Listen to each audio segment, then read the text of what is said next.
Please welcome Alan Questrom Professor and Dean, Susan Fournier.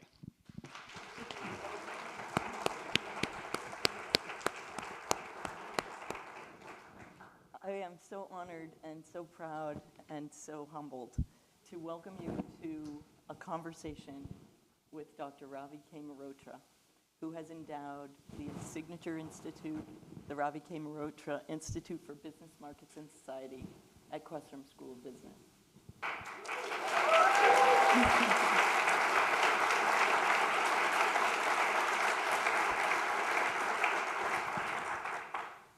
Ravi, we enter into this conversation first with deep appreciation for your philanthropic support of our mission to create value for the world by leveraging the power of business, and for endowing the Ravi K. Mehrotra Institute for Business Markets and Society, which will stand as a foundation for this mission. We also enter into this conversation with a deep respect and admiration for your career journey and your philosophy and accomplishments as a business leader and a societal leader in general, as this inspires our work to prepare business leaders who create value for the world. Ravi, your life and experiences, your worldview, your principles, your philosophy position you perfectly for the role that you now play as the naming benefit of Questrom's signature academic enterprise. Allow me to unpack for a moment some of these experiences as a prelude to our conversation. You rose methodically from marine engineer to chief engineer to ship owner to founder of the Foresight Group 40 years ago this month. Pause.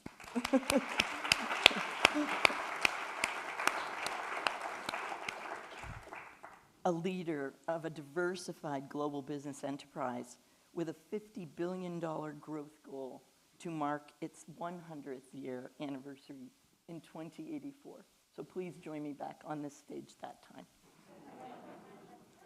Behind this success is a business mindset that reads like a template for a case at Harvard Business School or some other institution on leadership of successful growth institutions.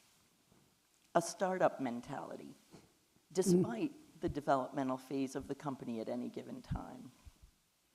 Constant vigilance for opportunities to evolve the Foresight Group in adjacent industries, from shipping to oil drilling on and offshore, to port infrastructure, to energy, and now more recently to private equity investments in technology for better business operations.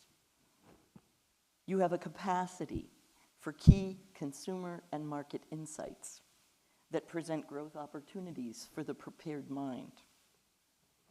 You have a forward-thinking stance that manifests not only in your current investments in tech and AI-enabled systems for intelligent operations, but also in your insistence that Foresight Group keep its eye on 2084 and the occasion of the company's 100-year anniversary when setting goals and managing expectations. Lastly, but not least, you have a laser focus on a mission to maintain financial health, while keeping the business societally relevant and holding reputation above all else. Ravi, you are highly credentialed in recognition of these accomplishments, an honorary commander of the British Empire, as granted by Her Majesty the Queen Elizabeth II, an honorary doctorate from Royal Holloway in London, in recognition of your instrumentality in revolutionizing international maritime industry and setting new standards for the social responsibility of business. Dr. Ravi K. Mehrotra, thank you for your purpose, your passion, your contributions to business and society, and especially today, for your generosity and philanthropic support.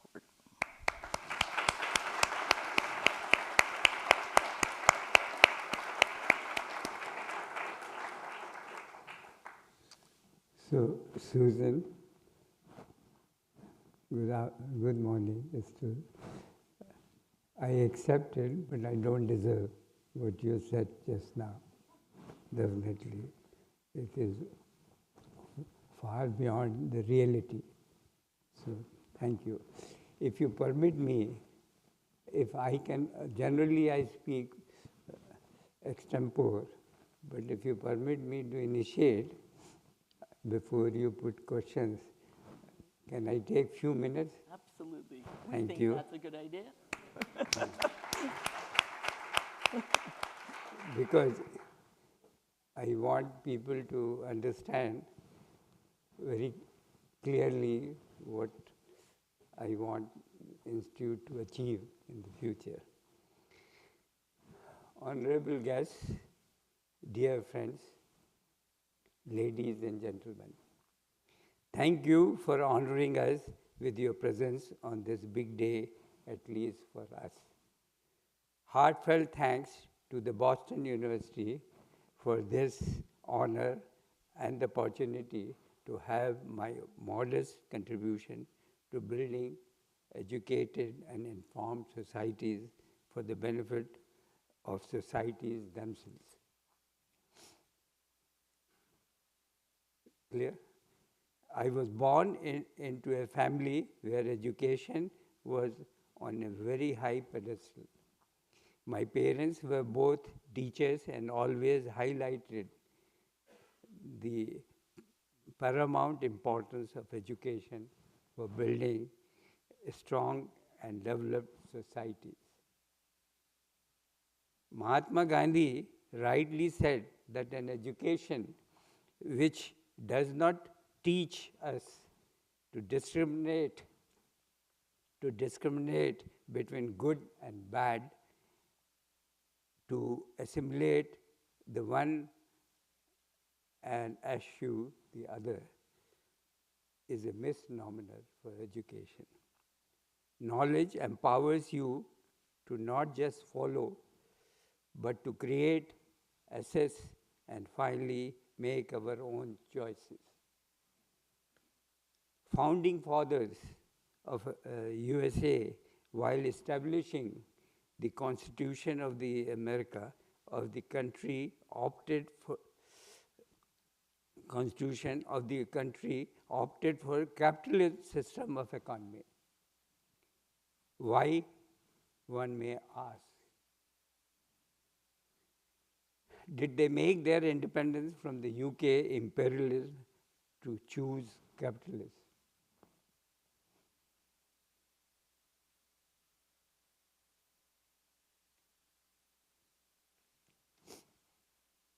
In my view, the simple reason was that the capitalist system is closer to human behavior.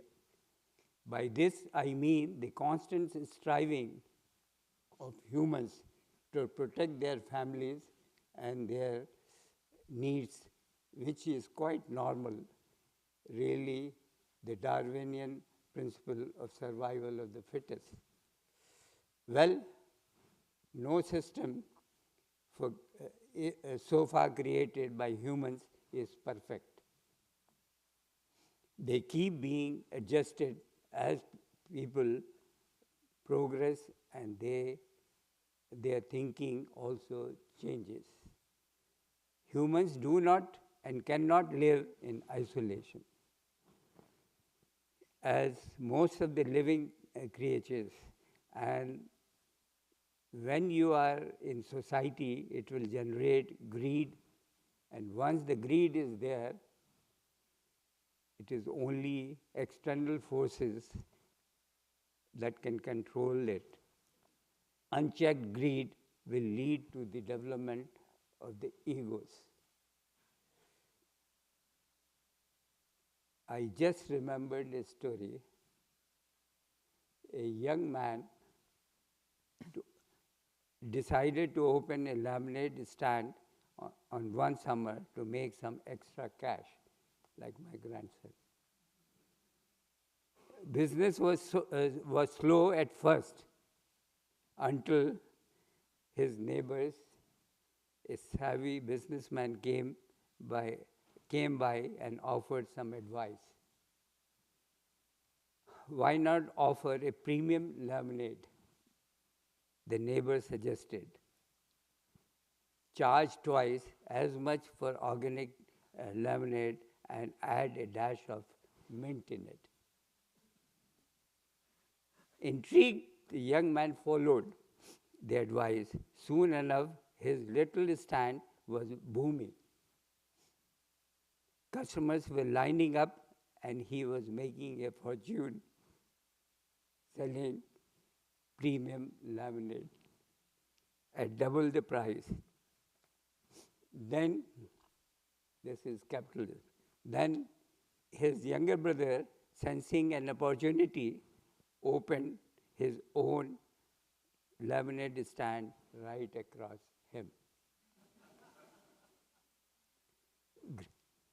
Greed and ego are the two very dangerous characteristics of human beings.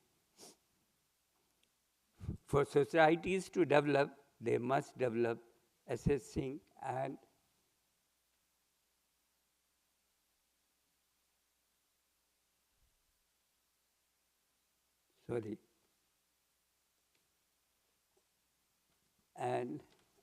balancing mechanism to control it within the capitalist system.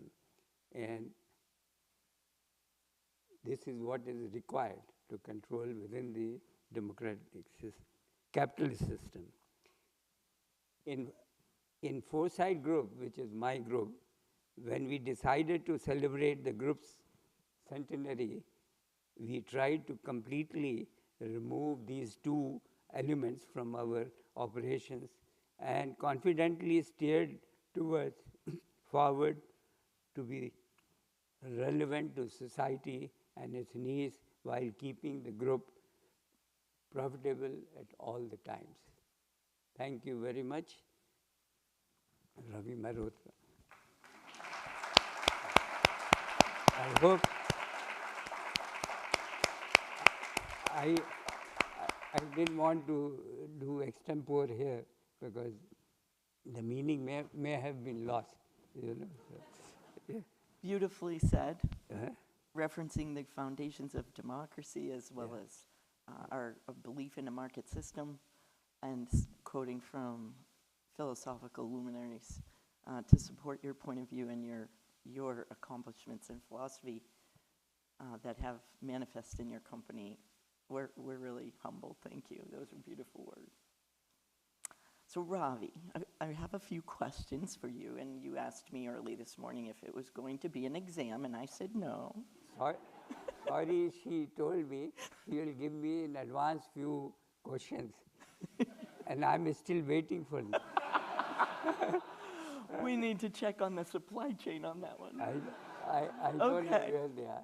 Okay, so, well, you know, maybe those you work with know that you will speak from the heart for these. So I've always done. Off we go. Yeah. I wanted to start with one premise about the Institute, which now bears your name. And that is that we are laser focused on the role that business plays in creating, as a value creating protagonist in society and in the world. So I wanted to ask you, Ravi, what is your view of the role of business in society? And if along the way that has changed, maybe you could share that as well.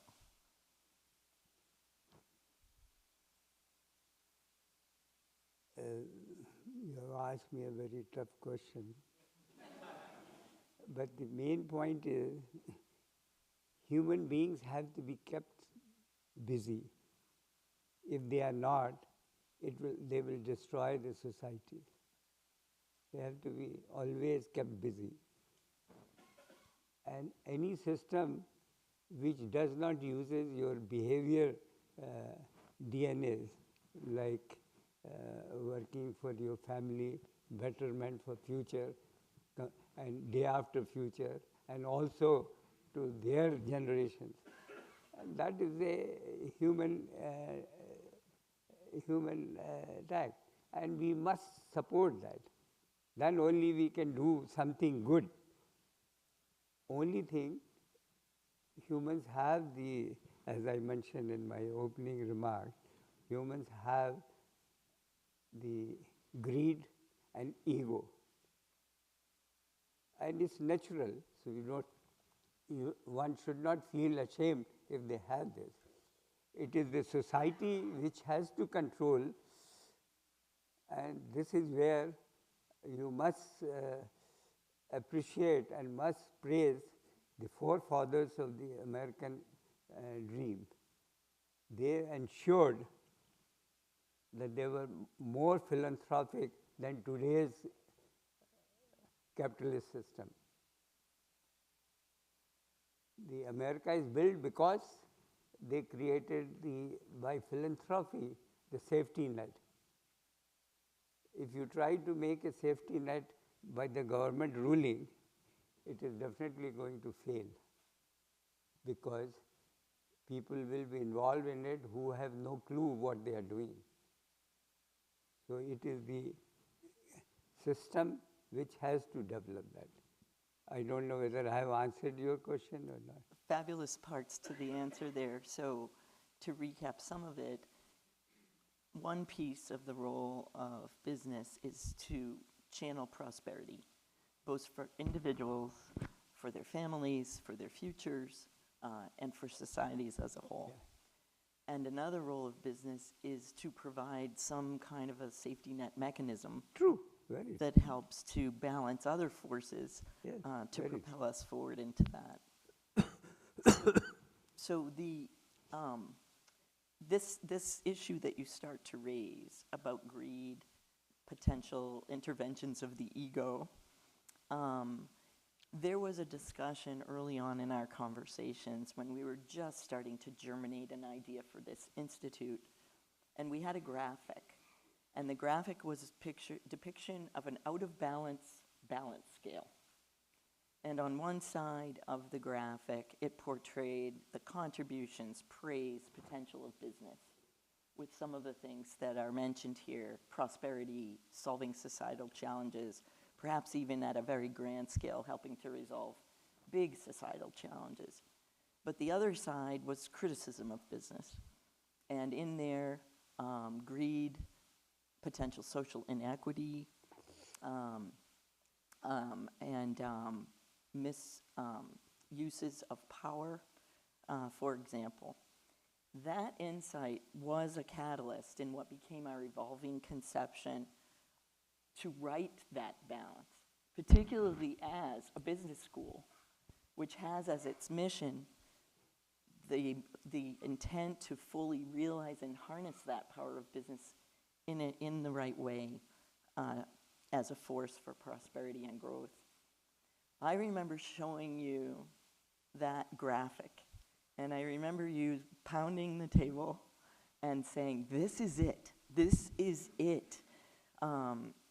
What exactly was resonating with you in that graphic? After all, you can, when a person starts entrepreneurship and starts the business, there's a limit up to which himself or herself can develop it. You need a team to run it. And the team has to feel that if you give them a feeling they are working for a boss and they are the servant, it can never produce the correct results.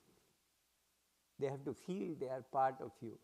They have to feel they are equal to you. Then only there is a progress.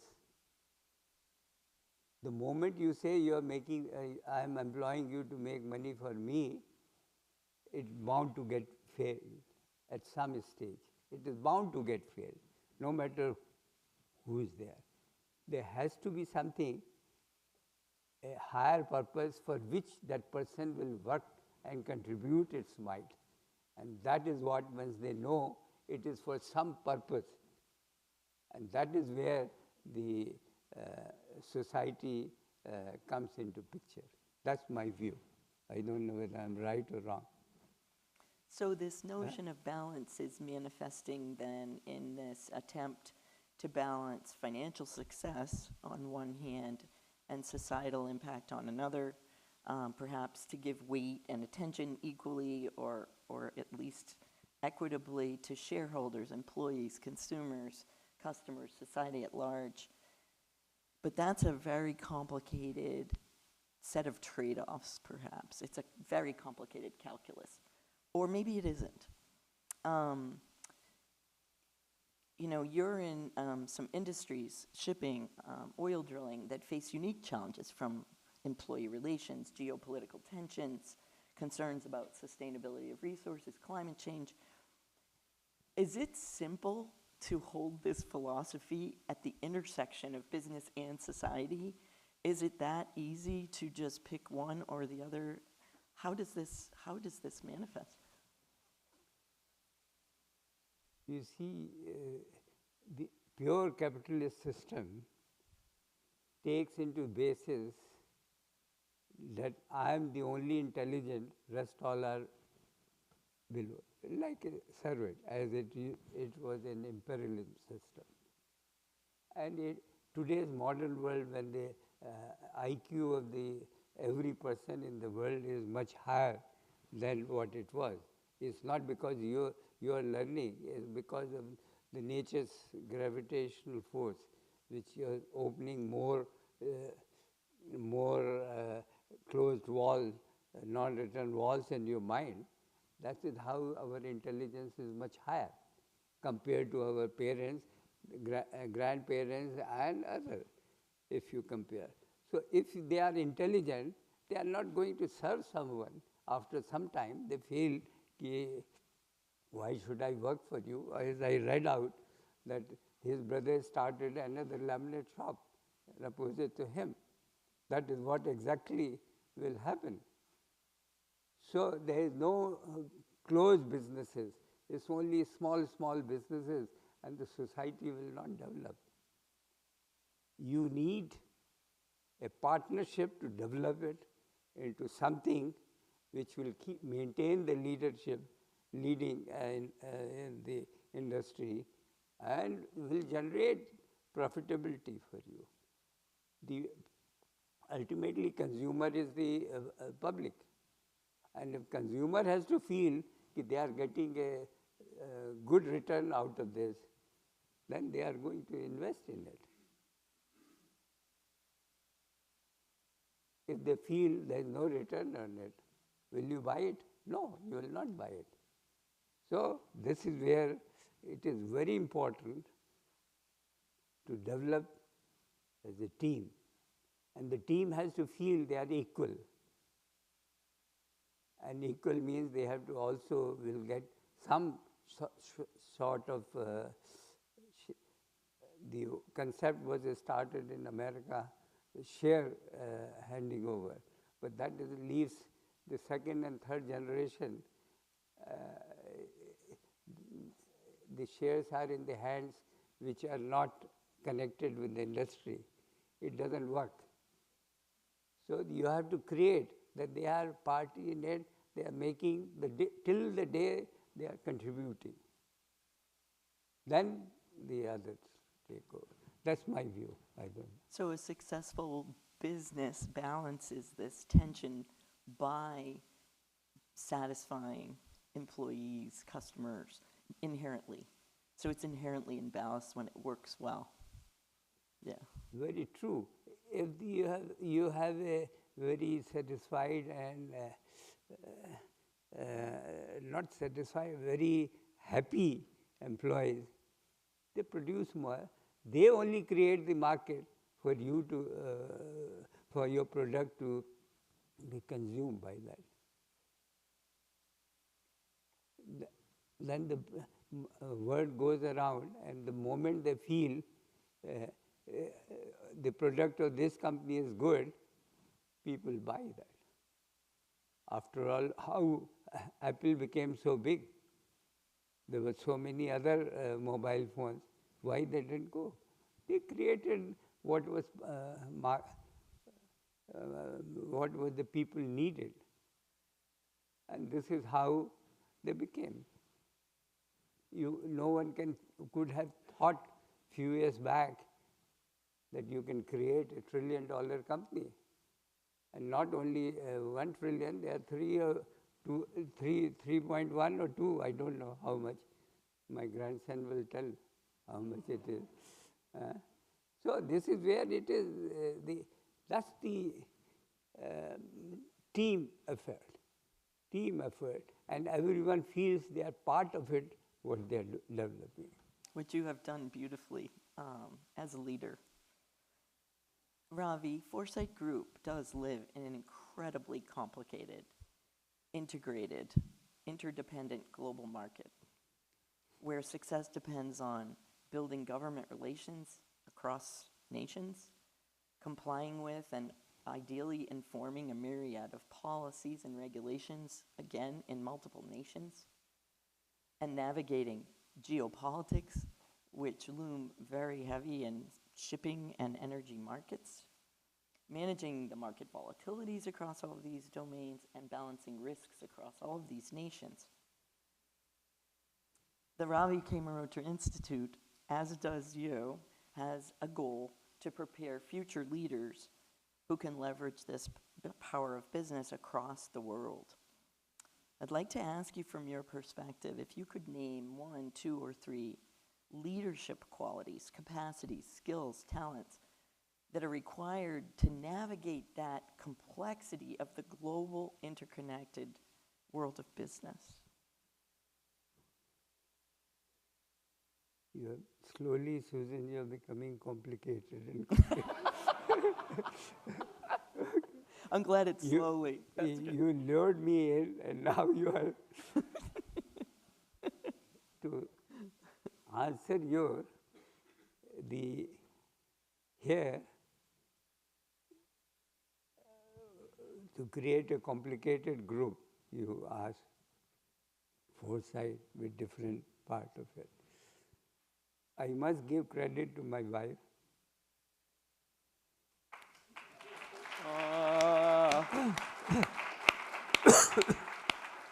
Manju, do you want to wait? Because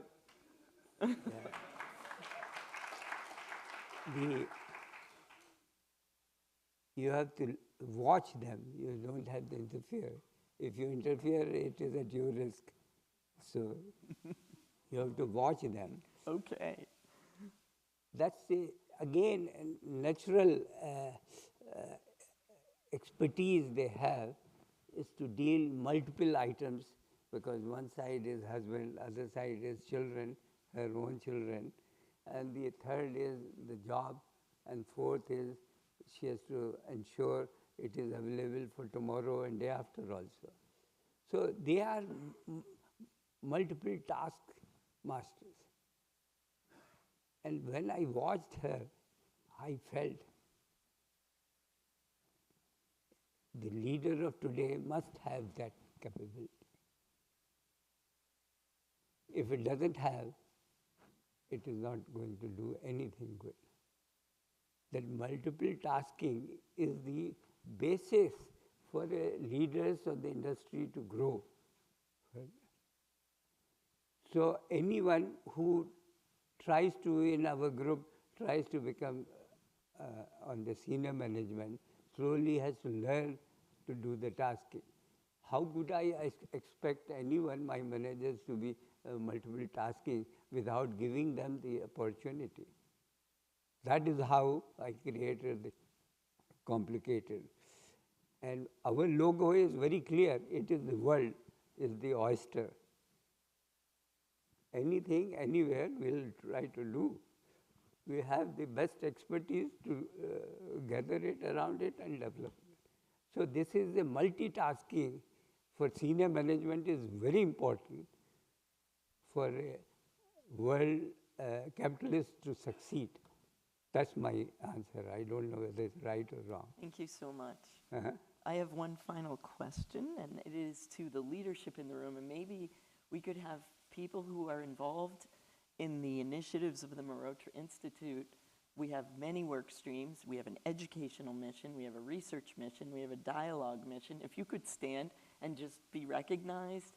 Chuba, you're right in front, so I see Eddie, I see Susan, Marcel, Paul, Jeff, Ian, Michael. Excellent. I'm going to even cold call some people who we want to get involved. Florian, Stan. No. So I wanted to know if in parting, these are the people who will hold dear your legacy in the context of our institute. Do you have any advice for these leaders as they execute our mission in your name? I must be grateful to the Boston University for giving my name to the institute, because it not only satisfies us but also my parents, because they were the school teachers. They were the university teachers and that. And so if you give the name, it satisfied that I have not wasted my life for nothing. Yes, and there's something is great.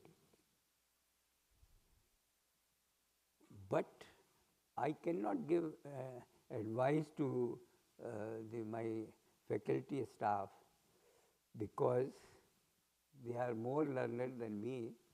I stopped going to any university or anything 40 years back. No, 60 years back, sorry. Yeah, 60 years. But you're only 50. No, because I'm used to counting from negative. Okay.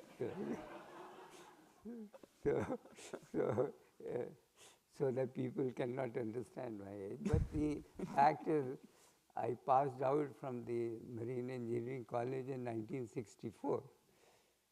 After that, I have done all training, education, attending various courses, but on the job. I have not tried to create a big portfolio with me before doing it, because I said the best education for human being is the field itself. Provided you have a basic education, you can understand why it is being done, which by having an engineering degree I had. That's my good luck. And then I did marine engineering. I was a sailor. I sailed for 10 years throughout the world. Then I realized if they can do it, I can do it.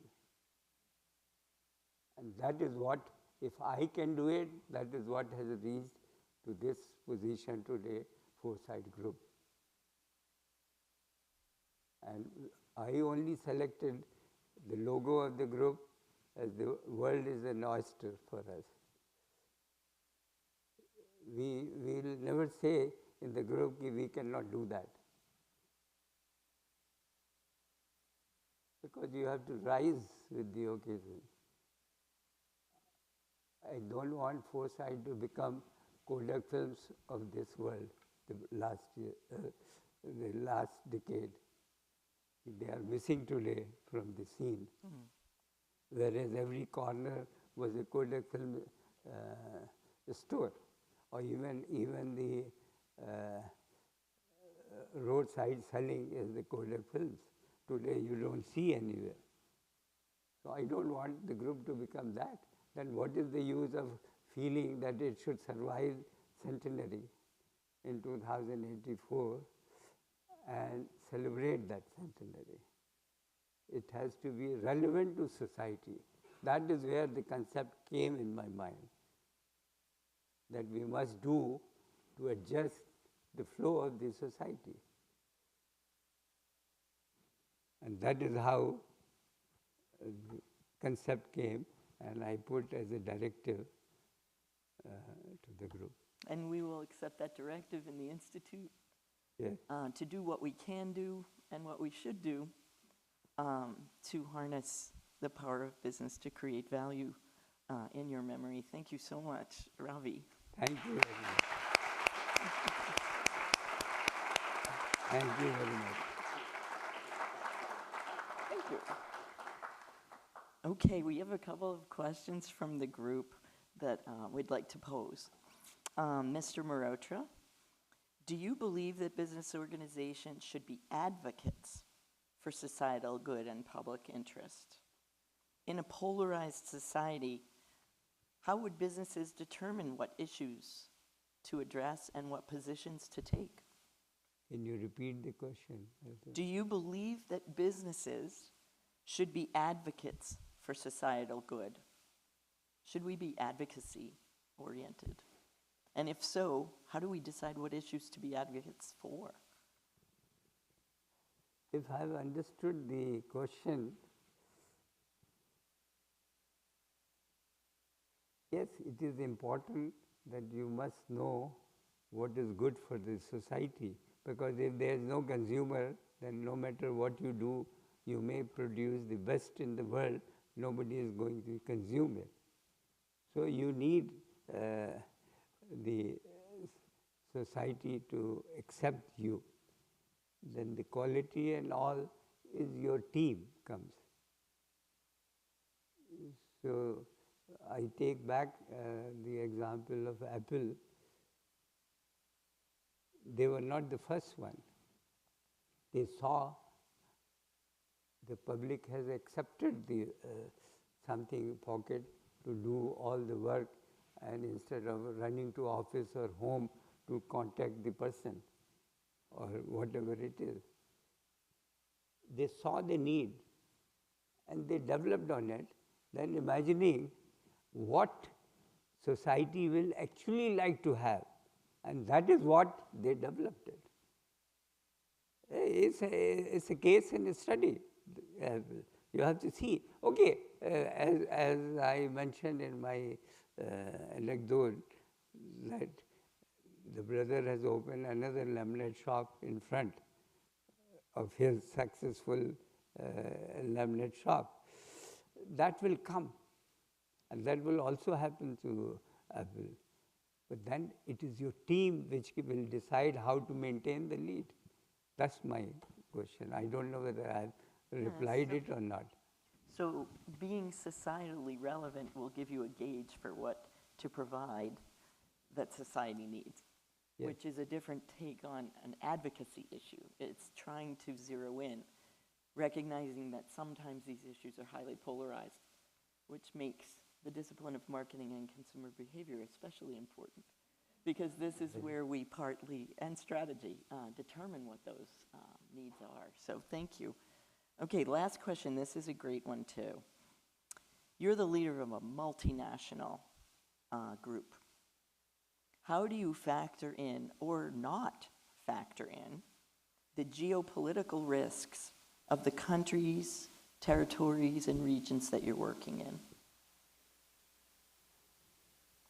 That's very touchy and risky. Thank you, anyone who has asked me this question.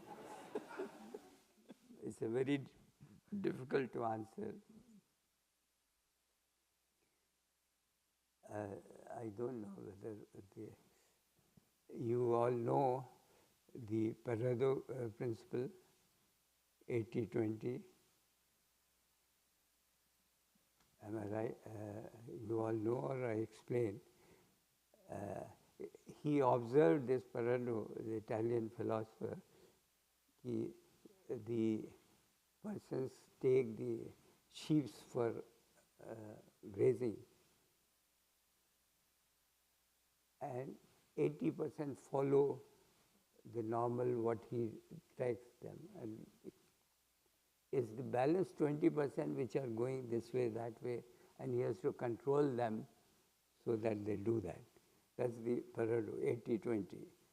So always in a society, 20% either will try to do better than you, or a part of it will try to destroy you. This is the human nature. You cannot fight against that. It is the human nature. You have to live with that, and you have to keep on devising it. See, in the nature there is no rest. You have to keep on devising if you want to survive. And this is where you need to constantly keep on looking at it, the lead, the lead, the lead. And how you develop that, that's up to the group's success. I don't know whether I have answered the question. Huh? I think that was beautiful. Thank you so much.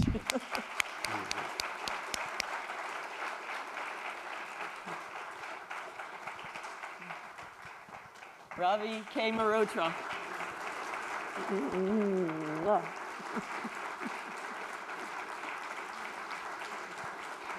Thank you.